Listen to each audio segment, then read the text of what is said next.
This show is brought to you by Panini America, makers of the most collectible sports cards on the planet. The Luminance Football Card Series features NIL autograph cards from players including Archman and Quinn Ewers, Cam Ward, Jalen Milroe, Dylan Raiola, DJ Lagway, and Luther Burden. To start collecting, visit PaniniAmerica.net or just visit Ari's house. What you got? You got a new haul? Yeah, I just got a big shipment back yesterday from the graders. Here's a Jared Goff rookie camo out of Panini Prism. The 2024 Panini Prism just came out. Pretty fired up about that and hoping the Panini Santa will deliver some of those. I have Giannis rookie card autograph, BGS 9.5. That one's going to be – these are nukes, okay? We got a Trevor Lawrence tie-dye out of Select here. That's a rookie card. We need Trevor Lawrence to – yeah, we need him to get healthy and pick it up here. This one's a pretty big one here. Trying to get it into the screen. That's Amon-Ra rookie cracked ice autograph. We got a Jackson Smith and Jigba Kaboom PSA 10. That one's a nuke. Got some big ones here, and this is my favorite card ever, just because of the design. But this is a Jackson Smith and Jigba rookie gold shimmer. So it's kind of a variation of the Puka one that you pulled out of the Panini product they sent you. So. Love it. Love the stuff. Got a bunch more. I'll show them off as we get going. But yeah, it's my favorite thing to do. Beautiful. Visit PaniniAmerica.net to start your collection today. And now we start the show.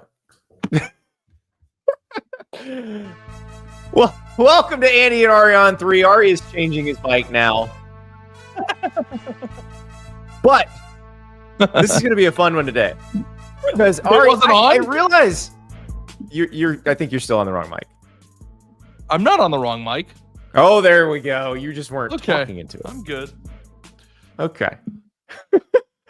All right.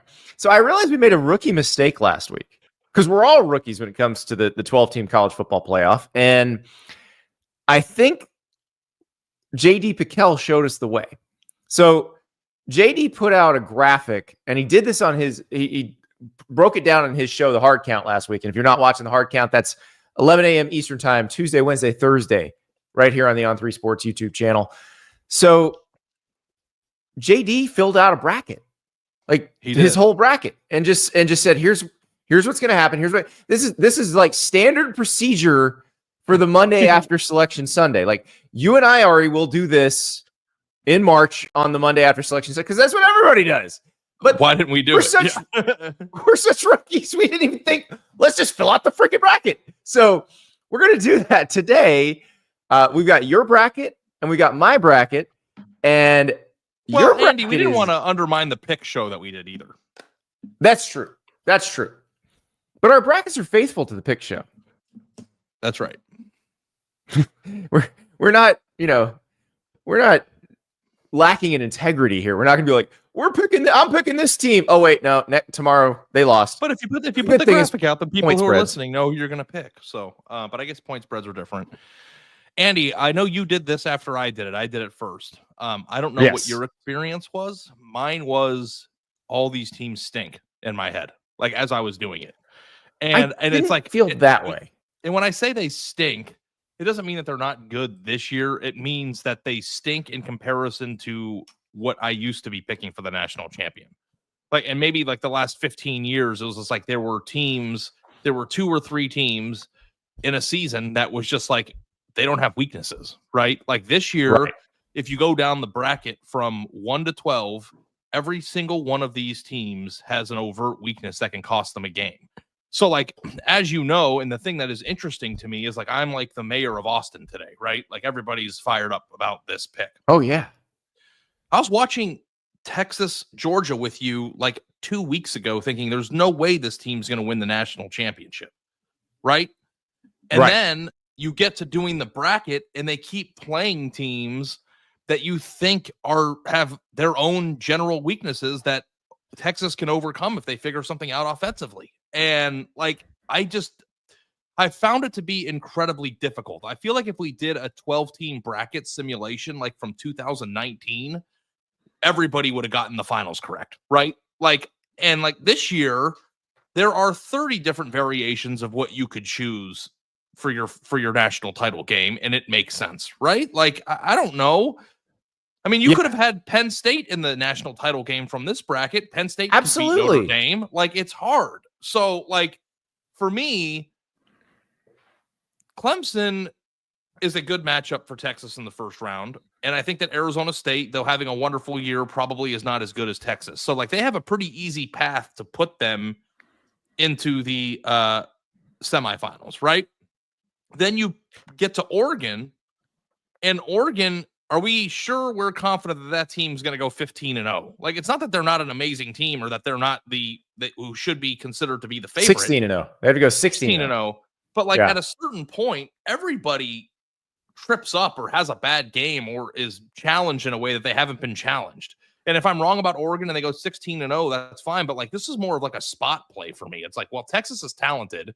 They could probably run the ball pretty well. Oregon gave up a bunch of yards to Penn State over the weekend. So that, to me, signaled that they're susceptible to giving up some points in the playoff. Texas's defense is nasty. Like, Texas could beat Oregon in my head, right? And then you put Oregon in the championship game and they're facing Notre Dame. It's like, all of a sudden, they're the national champion to me. And, like, it was like a bizarre exercise. Now, if I had to go, like, bet a bunch of money on this, I don't know that I would feel confident in it, because I feel like if you go through the variations, like if Tennessee beat Ohio State in the first round, that would not be surprising. If Ohio State beat Oregon in the second round, that would not be surprising. If Georgia beat Notre Dame, that would not be, like, there's a lot of toss-ups on the way here. And I almost feel like the reason why I think we made a rookie mistake about the bracket and begin with is because in college basketball, the randomness and the intrigue of that is why people are so interested in doing them. In football, it's like, oh, well, there's only 12 teams and we know who the ones are probably going to play for and, like, that's not true this year at all. No. So I haven't looked at yours yet. I don't know if On3 has tweeted yours out yet, but, like, I am very curious to see. I got a lot of text messages from people saying that I had very similar brackets to them. But, like, I don't know. Like, I'm telling you as listeners here and you, Andy, right now that, like, that's the best I could do. And I don't know if, like, Texas gets dropped in the second round because they can't score. Like, that's on the table, right? Oh, it's certainly on the table. Here's the thing, and the never expand the playoff. Go back to the BCS. People don't want to hear this because they think this is stupid, but this is actually what makes it entertaining. Somebody has to win the national title. Like, right. Somebody's going to win this. And I realize that sounds stupid, but there's no obvious team that's going to win this. Like, I can shoot holes in any team you want. Like, we can look at my bracket. I can shoot holes in my own bracket. Like, it is pretty impossible. It's trying to figure out where the upsets are going to be. Like, that's the thing too, Andy, because in basketball, there are always upsets. Correct. But this is a very different sport. Right. Like, upsets are built. I think is it fair to say, just as a blanket statement, that upsetting a team in basketball is easier than upsetting a team in football? Like, is that just fair? It's absolutely fair, right? Okay. Because one player can get super hot, change the whole course of the game. Hits 9 threes. Next thing you know, like, you're in the game in the fourth quarter. Like, and it's not as physical. Like, the thing about football is that if you have good players, they might not be as good in the fourth quarter as they are in the first because they don't have depth or, they get tired. I mean, things change. So, like, for you, like, your bracket to me is probably one that's like, no one's going to get upset about that. Like, if my finals chalk. My finals chalk, but I think we'll go through each of our brackets. Let's put Ari's back up because I think Ari's is the one that is going to intrigue some people just because of who he's got in the final. So you went pretty chalky in the first round. So you have Ohio State beating Tennessee, you have Texas beating Clemson, you have Penn State beating SMU, and you have Notre Dame beating Indiana. Mind you, all four of those teams are multi-score favorites. Correct. Yeah. So that's not like it's not like I'm like that. To me, is like that was the easiest part. It's like, okay, just because it's like, even if like Tennessee, I think, could beat Ohio State. I think, like, we haven't even talked about this, but which team do you think is most likely to lose? Which higher seed is most likely to lose in the first round? I think everybody just blanketly agrees it's Ohio State, right? Yes. Yeah, but that would feel the least like an upset. Like, that feels like the most even matchup there. Two teams playing well, or two teams playing good football, and one's going to win. So that was easy. Like, for me, getting through the first round was simple, and this is how it gets trickier in football than basketball because once you get to the second round, then you just have a bunch of good teams playing good teams, right? Like then, I think like in the center of my bracket, like Texas and Penn State are playing Arizona State and Boise, but like Boise played Oregon down to a point. Like that should be a pretty good game. And it's not on someone's home field. So again, the only upset that I have in the second round, like when you think about chalk, is Notre Dame beating Georgia. And I can't imagine that spread's going to be any more than 4 points, right? Well, and let's talk about that because I do think, and that's why I made the headline, can Notre Dame go deep in the college football playoff? Because I think people are going to look at your bracket and be very shocked to see you have Notre Dame going to the final. And it does not shock me at all. I told you on the show on Monday, that, like I've been telling people in my personal life, I think that Notre Dame at 14-1 to win the national championship is the tastiest price of all teams. Because I think that like you're basically getting 14-1. And if they get through Georgia, like they're the favorite to do it. Like you're like, and like them beating Georgia straight up would be 3-1. So like at 14-1, I know they have got to go through Indiana and potentially Penn State there at the end. But like you are going to have a tremendous hedge opportunity in the finals if they just beat Georgia. So at 14-1, to me, like that's the best bet in the entire thing.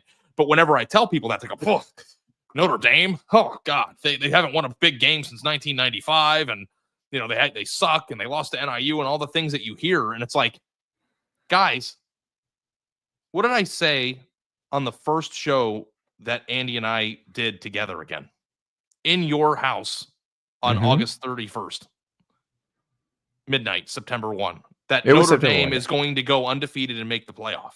Like, they didn't go undefeated, but even after they lost to NIU, I stayed steadfast in my support of the team because like I have eyeballs and they're actually really good this year, right? Like you can't just go, oh, like that's the one thing I can't stand about like college football discourse too. And like, I guess it's just like fan fodder because you like to hold, you know, Schadenfreude over people's heads.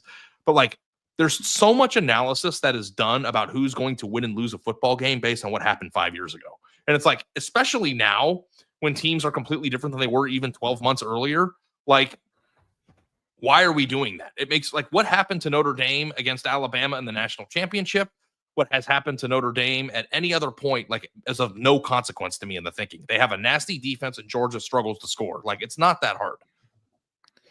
Well, here's proof of Ari's steadfastness regarding the Irish. I would go back to 48 hours ago and I would do whatever I could to have my job at On3 start soon so I could scream from the mountaintops what I've been feeling in my loins for the entire summer ever since I talked to Pete Sampson on my old podcast. Notre Dame is going undefeated this year. That's my official prediction, and it does not hit the same after they go into College Station and win the way that they did.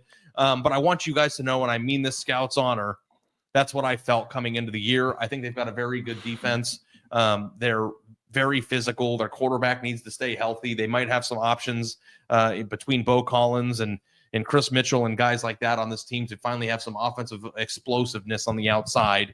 Their schedule stinks. Like they are in a position right now where if I had to draw it up and what I would guess if I was doing the bracketology thing, 5 seed.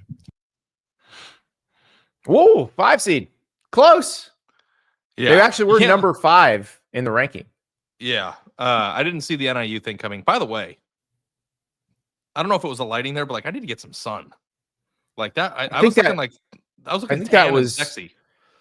Well, I think that was the lighting. I'm not designed for a 2-shot here. I'm designed for a 1-shot. There we go. Look at that. You see what I just did? Oh, look at that. Yeah, you switched it to I switched it to warm light, but now I look like less pale. There you go. Yeah, so like I actually just think they're really good. And I am a Georgia doubter, and I know Georgia fans get really upset.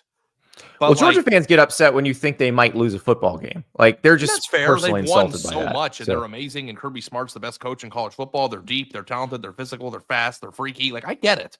Like a Georgia fan doesn't have to explain to me why Georgia's going to win the national title. But like I do watch Georgia play, and I have all season, and I see the same overt weaknesses. And have since the beginning of the year that you guys complain about on your message board. I'm just not allowed to do it because I didn't go to Georgia, right? Like, is that how it works? But like, they know half of them didn't go to Georgia either, so don't worry about it. Yeah, but like, here's the thing: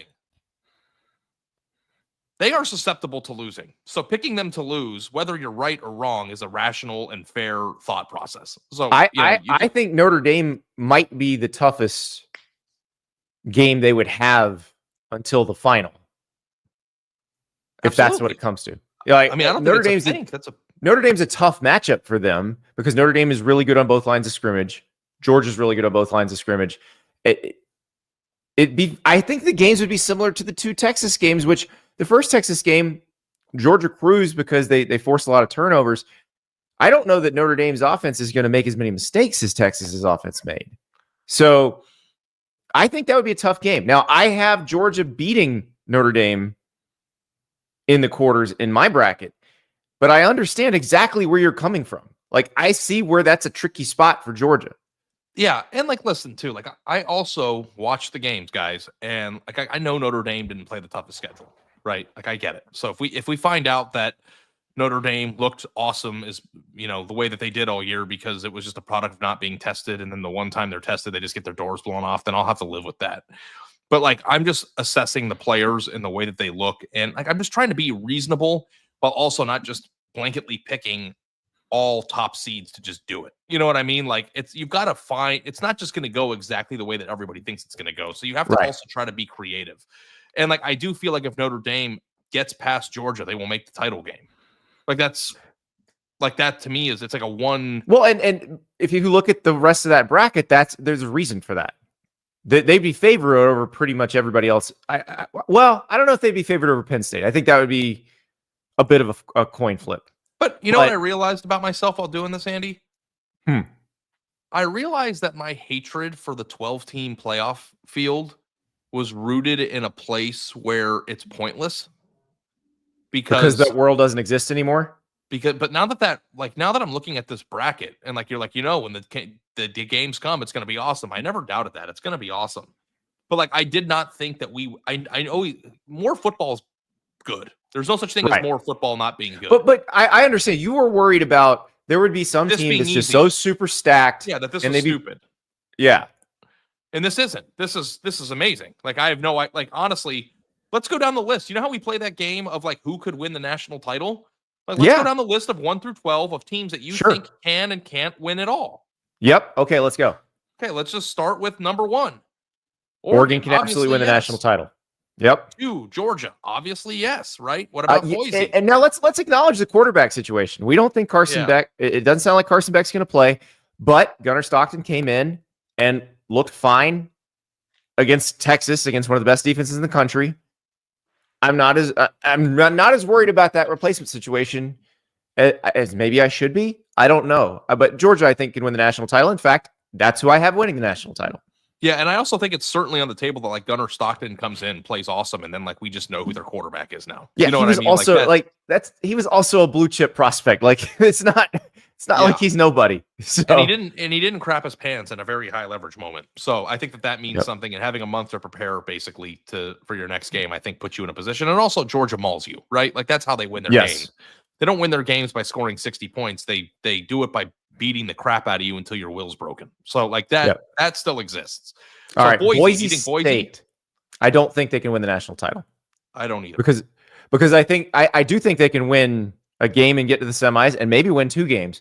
But the problem with Boise State is there's one guy who's just transcendent and really good. And if you can limit him, then you've got a really good chance of winning that game. And so Mountain West teams selling out to stop Ashton Genty will not look like Penn State selling out to stop Ashton Genty, or Texas selling out to stop Ashton Genty, or Georgia selling out to stop Ashton Genty. We've seen teams not stop him. Nobody's stopped him. And I don't think stopping him is the goal, but we've seen teams bottle him up enough to not let him kill them. Right. And like they're not. It's like let Michael Jordan score his 25. Yeah. And hope Scottie Pippen doesn't kill you. Yeah, you're not gonna, hold Michael Jordan to 8 points, but you don't want him to score 60, right? Like that's the game we're playing here. But yeah, okay. All right. So for Arizona State, I still would probably say no to them. I would say no. I don't think they can win 3 in a row. 3 in a row is a lot. And 3 in a row against what could be Texas, Oregon, and Georgia is like a. By the way, we're making the argument to see this thing straight again because we're about to go on a run of teams that we think win the national title. Yes, right. So number 6, Penn State. Yes. I don't know. Yes, we can make it. Yes, I think they can. We just saw them against Oregon, which everybody agrees is the best team in the country, and they played a one possession game, and their offense looked dynamic for once. Like, there's a path. Yeah, and the path is they have a great defense. Yeah, you can't just say no, I guess. And I would have just said blatantly no before the Oregon game, but the Oregon game changed the way I view them a little bit. Yep. Okay, so then we would go to 5, which is Texas, because we skipped them. Oh, yeah. Sorry. Texas, yes, they can win the national title. Okay. You have them winning the national title. No argument here. 7, Notre Dame. Obviously, I have them in the title game, so I would say yes for them. Yeah, agreed. I think great on both lines of scrimmage. Quarterback has come in. I think a lot of Notre Dame getting better as the season went on is Riley Leonard getting healthy, getting comfortable in that offense. Like, people forget Riley Leonard was injured when he got to Notre Dame in the winter and spring. He couldn't really do everything. It took a while, and I think now you're finally seeing what he can do. So I think I think Notre Dame might be getting a little underestimated, not by you, but by a lot of other people for that particular reason. He's more dynamic than people realize. Next one on the list. Who are we at? We with Notre Dame. So 8 is Ohio State. We're at Ohio State now. Could. Ohio State can absolutely win the national title. Tennessee, I think they could at 9.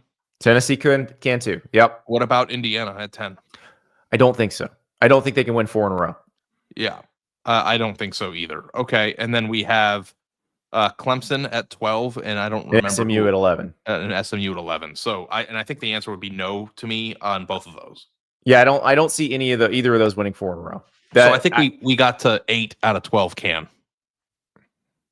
That's pretty good. And like, if you would have asked me before the 12-team playoff started, how many teams can win the national championship, my answer never would have been more than 4, because that's the way it used to be set up. So if you're going to get to a point where it's 8 out of 12, I think that probably is more of an indication that that's what the bracket should be. Like, that to me, it's like it should. Like, the only teams that I think should be playing are teams that prove to the season that they can do it. That'd be a nice, clean 3-round playoff. It'd be fun. And then, like, also too, you don't have to waste your time pretending. But at the same time, too, it's like, what if SMU wins 3 in a row? And it's just like, things in sports happen all the time that you don't expect. So, like, I guess just like, because we said no, you can't just like blanketly say, they shouldn't be in the playoff. So Producer River points out that everybody we said can win the national title. It's the Big Ten teams, the SEC teams, and Notre Dame. I will push back on that idea that it's just like, if Clemson had been better, had played better this season, we would be looking at them as a team that probably could. What if Miami was in? Yeah, like, it's not impossible for an ACC or Big 12 team to be part of that list. Yeah. And like, the interesting thing is that like, they just have the most teams in, so there's more options too. Like, it's just the way it is. So well, and also can we go to the one on mine that people are going to notice? So I have Boise State beating Penn State in the second round. There's going to be a game like this. That was my thing, is like, in the first 2 rounds, there's going to be at least one game where we go, what? That's the one I picked. Like, I can see Ashton Genty going crazy against the first team he plays, and Maddox Madsen having a really good game, and Boise State's defense is solid. We don't know what Penn State's offense is going to look like necessarily. If it looks like it did against Oregon, it doesn't matter. They're going to win. Penn State will win. But if it looks like it did a lot of the rest of the season, Boise State's got a shot in this game. Like, how are we going to respond to that first real? And remember, that's not a seed upset because Boise State is the higher seeded team, but it will be a Vegas upset if that happens. Yeah. I look at your bracket and like, I just be like that could totally happen. Like, all of it. You know what I mean? Like, that's the thing that's interesting about Oregon, Texas is the one I want to see. Like, the Oregon, Texas semifinal game sounds like fire. I would love that game. Yeah. Yeah, it would. And I kind of wish that Texas didn't have its entire running back room decimated before the season started, because then they would probably be, I think their offense would be better. I mean, their running backs have done I think a more than serviceable job this year. But if they had a home run hitter, like if they had Bijan back there or something, like could you imagine how much different this team could be offensively? But also too, like, and I didn't say this when I was talking about my bracket, but like I also feel like there's a chance that like Arch Manning could come in and completely unlock something with them. You've mentioned something like that before. I mean, like, that could. But you're right. You're right. That changes the math on it, because we're basing this on a Texas offense that has been somewhat inconsistent, that has made some pretty critical mistakes at times. If that were to change, that offense and that defense together, suddenly you've got a different animal. Yeah.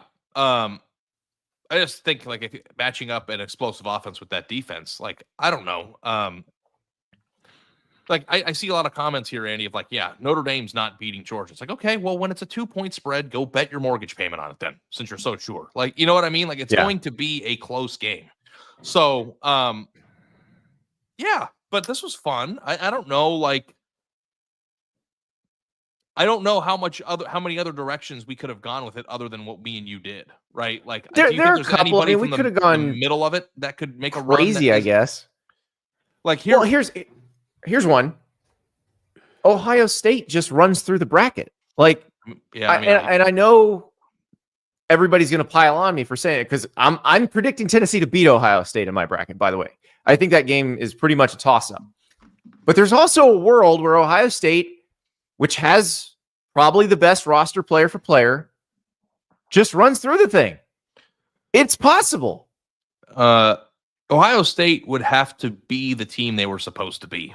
And I just don't have faith that they can do that. If they're not going to do it by now, if they haven't done it by now, then why would you think they could do it now? Right? Like, I don't know. I don't think so. But also, like if 2022 Ohio State versus Georgia shows up, they'll win the national title. I just don't think they have that in them. And they also, and the difference between this team and that team was that this team's offensive line stinks right now. And if you have a bad offensive line, that's why I had them. That's why I have them out early, because and they have to play a good defensive line right off the bat. Like, yeah, they're going to defensive line right away. Yeah. So if they get past this one, they also have to play a great defensive line next week. So yeah, it is tough, but this is fun. And so we have a poll in the chat, and I think the last time River checked, 56% said I had the better bracket, 44% said you did, but it's polling basically 50-50. And that's great, because the fact that we can't figure this out, we can't have an obvious, this is who's going to win the national title, or these two teams are definitely going to play for the national title, is the whole point of this thing. Yep. And, I think that poll would also reflect how many fans are in the chat that root for a team that we had go for far. You know what I mean? But, like, I also think, too, that, like, both are plausible. There's nothing in my bracket that you couldn't talk me off of. And I think the Ohio State fans now are not, like, they're not. When I just said Ohio State could run through this thing, I bet the people who are kind of harumphing the loudest about that are the Ohio State fans, because they're a little down. Yeah. But watch if they beat Tennessee. Those people are coming back with a vengeance. They're like, all right, we're back. This is the team it was supposed to be. Let's go. Somebody just commented on my personal Instagram on my last picture that I posted. Stay off those drugs with that latest bracket, man. It's a picture of my kid. Like, all right, man. There's a lot of people who just do not want to believe that Notre Dame's any good. And you know what? If Notre Dame loses in the first round or the second round, I'm gonna get crap for it. And it's like, oh, you should have seen this coming. And it's like, listen, guys, if Georgia beats Notre Dame, then the sun came up. Like what? It's not that. Where would you like us to mail your cookie? Like, it just, but this was my best, honest, good faith attempt to be interesting, but also truly believe like this could go this way. You don't have anybody there, and you don't have anybody in the semis that you don't think can win the national title. No. Nobody in the final that you don't think can win the national. Like that's all you can do, because stuff's gonna happen. Like there's gonna be a game that blows our minds. I think at one, maybe two. What if there's two? That'd be awesome. But let me ask you one more thing before we go on to the next stuff. Of the non-traditional teams that we've been talking about all year in this bracket right now, which one do you think is the most likelihood of being Cinderella this year or making a run to the semis? We got Arizona State, Boise, SMU, and Indiana. And I guess I could throw Clemson in there now because Boise State has the best chance of that bunch of winning a quarterfinal game. Yeah. I think because of who they might play, and because they're good. Like we've seen them against the team we think is the best in this bracket, and they went on the road and played that team very well. Arizona State got to play for some reason something went haywire in Austin, and Boise State got to play. Arizona State got to play Clemson in the second round. Like if something like that happens and unlocks something that helps a team go further than you think based on that, I don't know. Like or SMU beats Penn State and then they play Boise. Like it could happen. When has Texas ever looked good this year? In all but two of their games for the most part.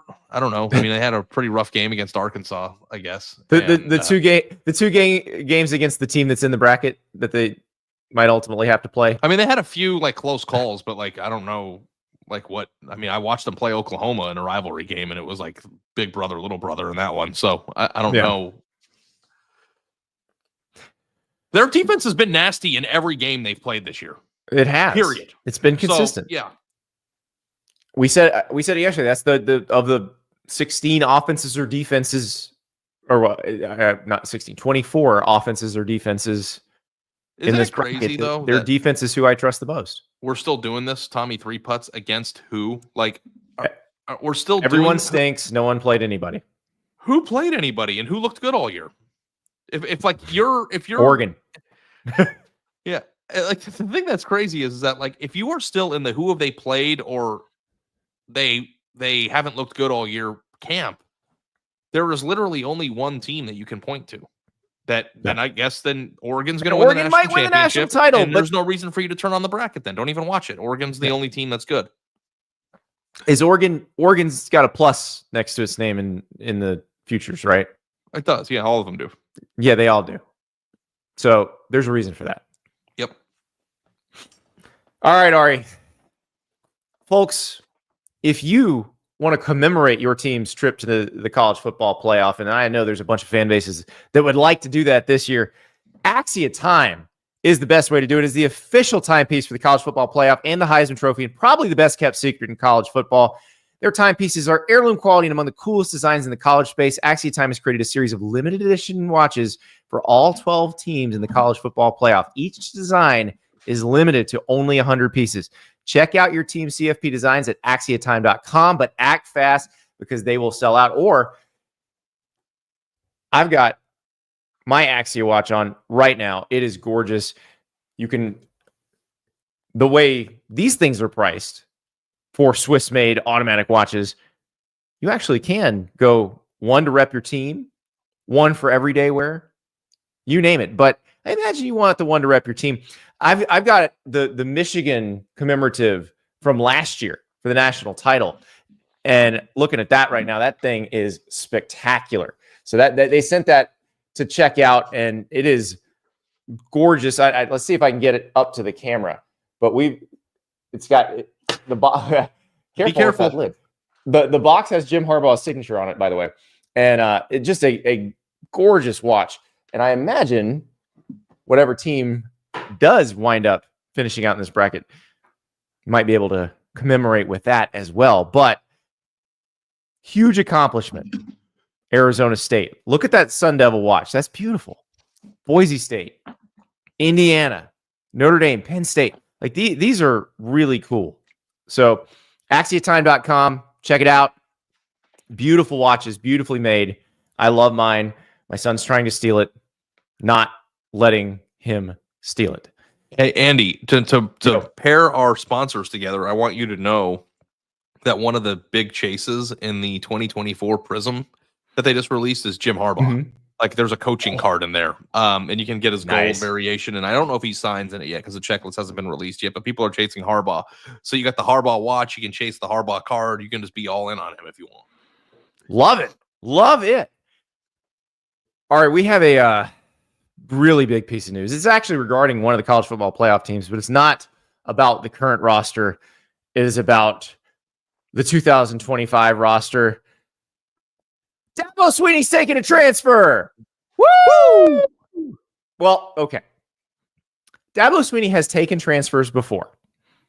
I'll point that out. Hunter Johnson, who was originally a quarterback at Clemson, went to Northwestern, came back to Clemson. They took him. Paul Tyson, Bear Bryant's grandson, who originally started at Alabama, who then went to Arizona State. They took him a couple years ago. They did not take any transfers last year at Clemson. First non-QB transfer. That's right. They're in. Tristan Smith, Southeast Missouri State wide receiver, has committed to Clemson. I love this room that they're taking the photos in, by the way. The Clemson photo shoot room is incredible. He's got the sweet leather chair, all the newspapers from all their big wins over the last 12 years. Like it is spectacular. Ari, we said they're going to start portaling more when the rev share started. I think we meant with guys from other power conference schools, but listen, Dabo's got a pretty good history as an evaluator. My guess is Tristan Smith's pretty good. Yeah. Good for him, man. Good for him. I think that Dabo is the personification of all the things that you make fun of, which is in the chat, including when you make fun of me of like, oh, old guy doesn't want to change. Old guy doesn't want new things. You know, you're afraid of evolution, all that stuff. Like, I think that he really was resistant to a lot of the changes that are in the sport, right? But Agreed. I think that in order to continue to have faith in him, because like, listen, I've given Dabo a lot of crap over the years, the last few years anyway, because like, you know, even if you go back before you even knew I was going to be your co-host, you had me on the Andy Staples show at The Athletic as a guest. And we had great chemistry, and that's kind of how this started. But like, do you remember what we talked about on that first show? I think what I said is what got you excited. Like, this guy gets it. Like, I was like, you can see the beginning of the end of Clemson right now. And this was like in 2017 because like it was happening from a roster standpoint. Like, they weren't recruiting at a high level, in my opinion, in comparison to where they weren't.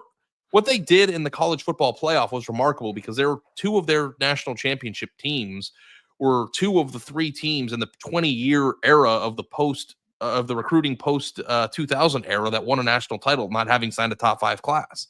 So like what they did was insane, but like in order to maintain that success, that year over year, they're going to play for a national championship success. You couldn't just keep beating the odds like that when teams like 2020 Alabama existed. And then they weren't engaging in the portal. He was, you know, saying things that maybe he didn't mean, or, you know, saying colorful things about the potential of NIL and all that stuff. I'm like, this coach is not getting it. He's just not getting it. And like, here we are a few years later, and his team is in the playoff. Now, his team, I think, is probably considered one of the worst teams in the field as a result of his stubbornness when it comes to, you know, roster construction. But I think that even if you don't believe that this is a huge piece of news from a transfer standpoint, although I do trust him as an evaluator, there is no question that he has been a great coach and a great steward of that program. So if he is able to evolve and get over some of the old guy can't evolve problems, then like you do believe that, hey, like if he takes a transfer from a receiver from a program you don't watch or never heard of, like you could probably trust that that guy is going to be pretty good. Like if he can get back on board with like, here's a hole in my roster, I'm going to go fill it in a different way than I've been accustomed to filling it, then maybe next year when they're playing in a 14-14 game with Florida State in the fourth quarter, that guy will catch a touchdown pass and they'll win instead of losing. Like that, like to me, that is the essence of this. Well, and that was the one last year, the Florida State Clemson game last year. It's like, Keon Coleman is lighting up the scoreboard. They don't have anybody on their team that helps them. You take Keon Coleman off Florida State and put him on Clemson, and I realized they weren't up for him. But if you did, Clemson wins. Like it's that simple. And so I think it's a case of 90% of what Dabo was doing was sound and perfect and exactly the way he should do it. He just needed to tweak that 10%. And if he does tweak that 10%, they are right back in it as a perennial national title contender. And if he tweaks that 10%, like, and I don't know if he'll ever get to this, but like, what if he starts portaling like Ohio State portaled last year? Like, what if they go get guys the results like would be better because I think, but I also don't think he would do it like that because I think it would be very selective. Like chemistry matters a lot to Dabo, and I think this Clemson team is a good example of that. I think they probably have played better than their talent level. What if he started taking luxury pieces is what I'm saying. Like guys that aren't necessarily an overt need. That fit. Yes. That fit and can make you better. It's like, who's the best receiver? Like, I'm going to make up this isn't happening, but if like Jeremiah Smith were available. Right. Like, would Clemson go do everything they could to add him to their roster next year? Like, if they could ever illustrate an ability to do that, or if, just a 5-star, already productive, future first-round draft pick receiver decided they were not happy where they were, like, would Clemson put their name in the ring for a guy that can change their offense, right? And maybe they think this is a step in that direction, but hey, I guess evolution takes, thousands and thousands of years, right? Like maybe this is just his first step into evolving into the final product. But it's good to see them it's also a sign that he wants to keep this up. He wants to keep doing this and not, I'm just not participating. I'm done. The whole thing with Dabo is that everything that he's done from a program standpoint, like you could I like those things about him. Like, I want to bring people into my program and I want to reward those people for staying, putting the work in. This is going to be the old-fashioned way. You're going to earn your keep, and when you do, you're going to get rewarded for it. Like all those principles, because that's what we want in our lives. And they work. Right? Like we want those. Like when you're at a company like The Athletic or On3, like you write really good stories or you write a good column. Like you get more opportunity to do that until you get to a point where you become a person that just gets to do that all the time.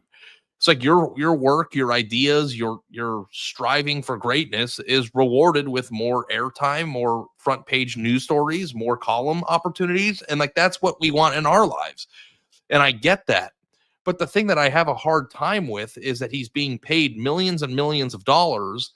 And at a certain point, as much as it is admirable to want to reward the players on your team for sticking through it, by not engaging in the portal, you're also doing a disservice to your team because now you might not win as much. And the players who actually succeeded in getting those spots and are playing well in our NFL draft picks will not get to achieve the highest level of winning as a result of you wanting to placate to the weaker links on your on your roster because you didn't want to get a transfer, right? Like it's all the same things in life. If you work at an insurance company, would you not want to hire the best producers to make your firm as successful as possible because you want to reward the intern? Like, that's not how it works. You also have to, there's also merit to this and merit-based.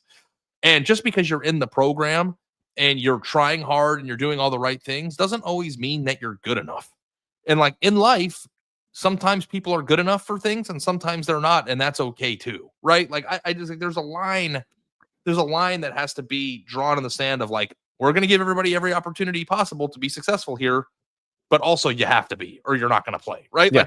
You can't just do it both ways. So, well, and I think this is turning that way. And remember, they had a Purdue edge rusher in to visit over the weekend, so they've definitely put out a lot of feelers. They're targeting people in the portal. They're clearly trying to fill holes in the roster. So that's the way it works. Gavin in the chat got my Notre Dame tattoo 2 years ago today. Well, if Ari's right, then you're going to be very happy with that. I'd love to see love the picture. So is it on? Hopefully, I don't have. He hasn't. He just unless it's on his butt. Yeah, don't put it. Yeah, I don't want to see if it's on your butt. Also, let's be honest. If there's any college football podcast on earth that's going to show off your ass tat, like it's this one. Like, what do we like? We would do it. We're not that proud. We're not that classy. Yeah, no. Listen, that was always my favorite when I'd say something stupid and somebody would tweet back at me. I expected better of you, Andy. I'm like, I never did. Yeah, we had a real life off the air discussion at the beginning of the year of whether or not the person who said he would chug a beer through his ass if his team lost should do it live on our show. Like, we're not, like, we are like 2 steps removed from Jerry Springer at this point. So, is producer River our Steve the bouncer? Yeah, I guess that means he's going to get his own show later. I don't know if producer River even knows who Steve Wilkos is because he's young. I'm sure he doesn't. God, I loved Jerry Springer back in the day. They're actually making a documentary about it on Netflix about how like the actual show was like the most vile thing ever put on television. And the thing that actually happened on the screen was like nothing compared to what was actually going on backstage. No doubt. I'm sure it was terrible. And then you've got to see, but I think the Maury Povich show paternity tests were probably the most vile thing ever put on television. But I could not tear my eyes away. There are a lot of things, and I've discovered this about myself, that I listen to even now that I'm just like, what am I listening to? Like the way that human beings find entertainment, like especially like in true crime, because I'm a true crime junkie. Like if you go look at my bookshelf up here, like I've got Under the Banner of Heaven just staring down at me about like a fundamentalist Mormon murder. Like I don't know why I'm so fascinated with this stuff. But too, like the trashy TV doesn't really get me as much as like real insane things that have actually happened. Oh yeah. Well, those were real insane paternity tests though. So, but like there is nothing funnier, although quite sad too, of like a person like celebrating in front of a woman after it said you are not the father. Oh, like it was incredibly depressing. It did not help your faith in humanity, but you could not stop watching. We can't stop watching college football. Thank goodness. It's a lot less depressing. Helps restore our faith in humanity. This weekend, college football playoff games. PrizePicks is already populating the board. If you're not playing PrizePicks, download the app, use the code Staples, play $5, get $50 instantly. We've already got, we're showing the board for some of the players in the Tennessee-Ohio State game. Will Howard, 10.5 rush yards. We've had lots of conversations about Will Howard and his rushing over the year. Quinn Ewers in that Texas-Clemson game, 264.5 pass yards, more or less. Cade Klubnik, 203.5, more or less. The way you play PrizePicks is you pick squares. You decide if this person is going to have more than this stat or less than this stat. You pick at least 2 squares. The more squares you pick, the higher the potential payout. It's a whole lot of fun. Great way to watch a game, add a little spice. Download the app. Use the code Staples. Play $5. Get $50 instantly with PrizePicks. All right. Conversation we had yesterday about Beau Pribula and Penn State. We have some more context to it. Remember, both of us said we're not formulating any hot takes on this thing until we hear from James Franklin and hear what his attitude toward this whole deal is. Well, yesterday we heard it. He also, in my opinion, he's a man's man. Like, came into my office, had multiple conversations with me about this process. We talked last week, had no intentions of leaving. But we got problems in college football. And I can give you my word, Beau Pribula did not want to leave our program, and he did not want to leave our program until the end of the season. But the way the portal is and the timing of it and the way our team is playing, and when you play the position of quarterback and there's only one spot and those spots are filling up, he felt like he was put in a no-win situation, and I agree with him. And number one, I hate for it number one, most importantly, for Beau Pribula. I don't think it's in the best interest of the student athlete. I don't think it's in the best interest of college football, but I think that's our challenge right now, right? Who is really running college football and making the best decisions for the student athletes and for our sport as a whole? So that's James Franklin, clearly not mad at Beau Pribula about this. And he said during that press conference, Ari, that Beau Pribula actually tried practicing this week, tried to play and be in the transfer portal at the same time, and just it was not working out. And I know I pointed out that Preston Stone, who's in the same situation at SMU, is playing in the game. But I will point out what the difference is between those two situations before we, again, as you're trying to formulate your hot take about this. Well, help me, because I want to write about this. So okay, I don't know if Preston you were planning Stone on doing that. Has known he's not the starting quarterback at SMU since they benched him for Kevin Jennings. So he's had time to think about this. His people have had time to reach out. His people have had time to study this. Okay. Preston Stone probably has a very good idea where he's going. Very good idea what the market for him is. The thing with Beau Pribula that's different is Beau Pribula probably up until, what do we think? Late last week? Thought was under the assumption. Yeah. The Penn State 2025 starter. Then Drew Aller decides to come back, which of course is Drew Aller's prerogative, but it does affect what happens to Beau Pribula because he's got a limited amount of eligibility. He's ready to be a starting quarterback, and now he's got to go find something. So he's probably not been studying options, probably hadn't had people reaching out, probably has no idea where he wants to go or who might want him. It's a lot different for him than it is for Preston Stone in this situation. The thing that I don't understand about this is he could still theoretically go through practice and play and be in the portal, right? He can. Franklin said they tried and it didn't work. It didn't feel like Pribula said he couldn't lock in and there was so much other stuff going on. So they did try to do that. Yeah.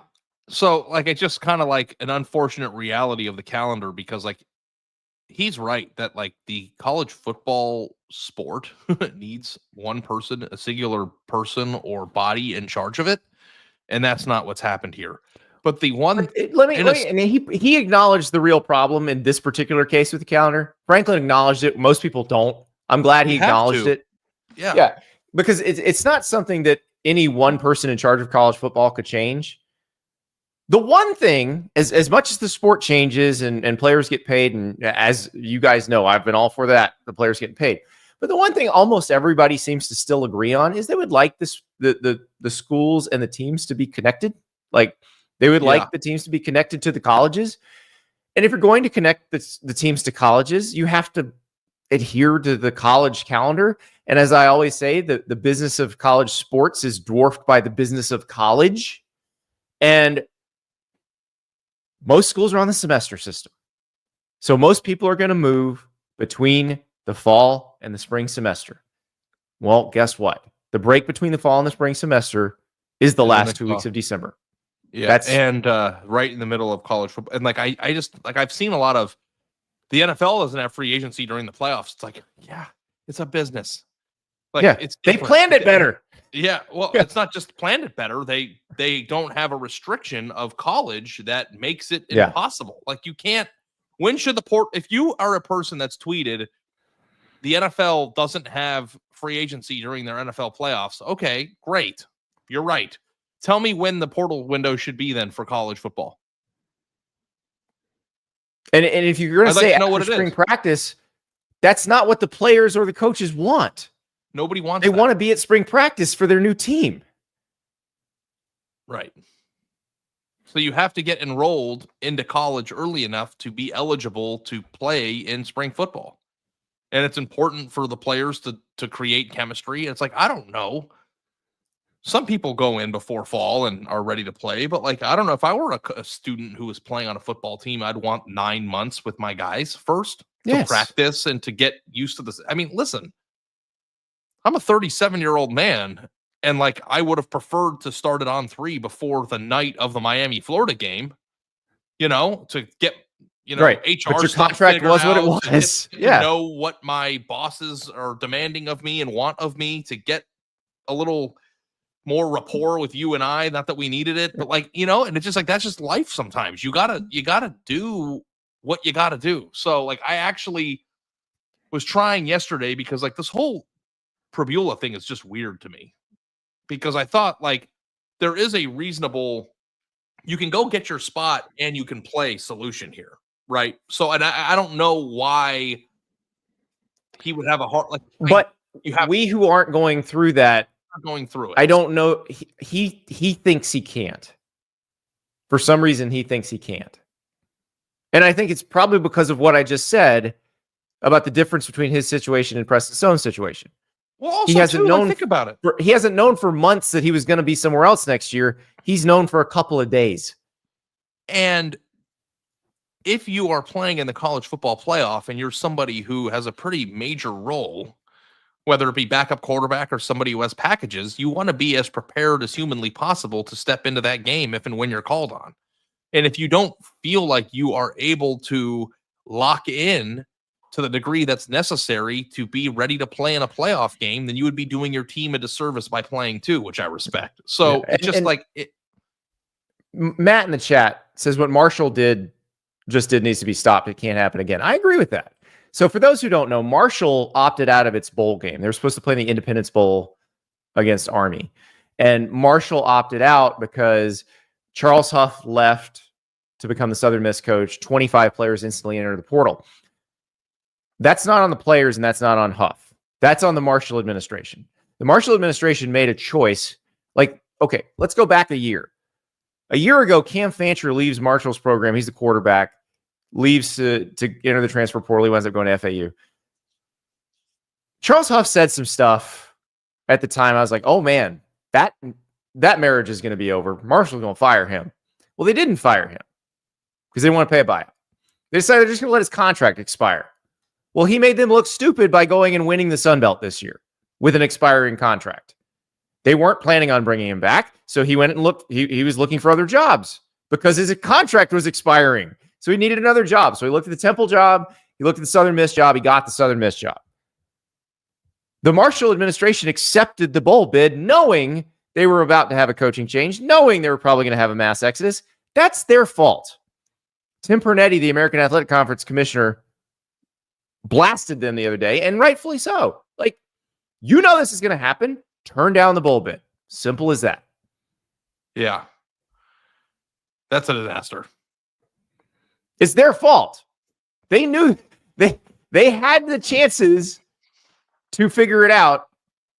And that's why you don't decide to fire your coach a year before you fire him. Like, yeah, you either do it or don't. Like, right. So, but it's a strange deal. In other coach leaving news, Dave Clawson, Wake Forest coach, one of my personal favorites, stepping down. He's going to be special advisor to the athletic director at Wake Forest. I think we'll hear from Dave Clawson. He's going to have a press conference today. They're going to honor him at the basketball game tonight. And, I think he's going to say that the changes in the sport were tough on him. He had a way he liked to coach, and obviously that changed. Wake Forest became a very tough job in the NIL era because they don't have a huge donor base. They don't have a massive alumni. It's a very small school. And it became a much harder job. And, before he was massively overachieving, it became impossible to do that. I think in the rev share era, Wake Forest can be a good job. I was excited to see what he could do in the rev share era, but sounds like he's decided that that's enough. And so happy trails to Dave Clawson. Wake Forest now looking for a coach. I would look around at maybe former West Virginia coach Neil Brown, Washington State coach Jake Dickert. Those are a couple of names that I would look at for that job. Is this the death of the slow mesh? I hope not. Listen, our guy Bruce Feldman stole the slow. Like Dave is very secretive about the slow mesh. Like Bruce brought it to his kids' peewee team And Dave still wouldn't tell him how to do it. So Bruce, because Bruce is very smart and knows football, figured it out and asked around enough people. And they're running like in 7-on-7 flag football in California, they're running the slow mesh. And it really is destroying people. The most anxiety driving way to watch a football game. I remember asking Sam Hartman one time, I'm like, aren't you scared? Like, you're just standing there walking, and there's like 300-pound dudes right here. And he's like, nah, you get used to it. It's like, how many times when you're watching Wake Forest over the years play, you're just like, hit him! Like he's standing right there with the ball. I'm just more scared for the quarterback. It's like, and the running back, because neither of them seem particularly worried about the impending danger, but it's right there. Bravery right there. That's real men of genius. No, I really enjoyed watching Dave Clawson over the years, and he was such a good. He was awesome when you bumped into him at like the ACC spring meetings, because he'd sit down and kind of explain how everything worked. And he's so good at, like, you can tell why he's a good coach, because he's so good at putting it in terms everybody can understand. And so I really hope this isn't it for Dave Clawson as a coach. I hope there's a recharge and he's back. But if that's what he wants, then, God bless you. Do whatever you want with your life. He's done a great job. And I am interested to see what Wake Forest in the rev share era looks like, because I think it's going to be a less challenging job going forward. Now, I keep saying this, Ari. They do have to approve the House settlement. We think they will. The approval will come or not in April. But I do think if it is approved, I think Wake Forest will be a less challenging job. So we'll see where they go with that job. But yeah, happy trails to Dave Clawson. And happy trails for the day to all of you. Tomorrow, we'll talk about the guy who may be the best player in the transfer portal. He's in the transfer portal now. I don't think he's going to be there long. In fact, by the time we do the show tomorrow, he might be somewhere else. So I'll just tease you with that. And we'll talk to you tomorrow.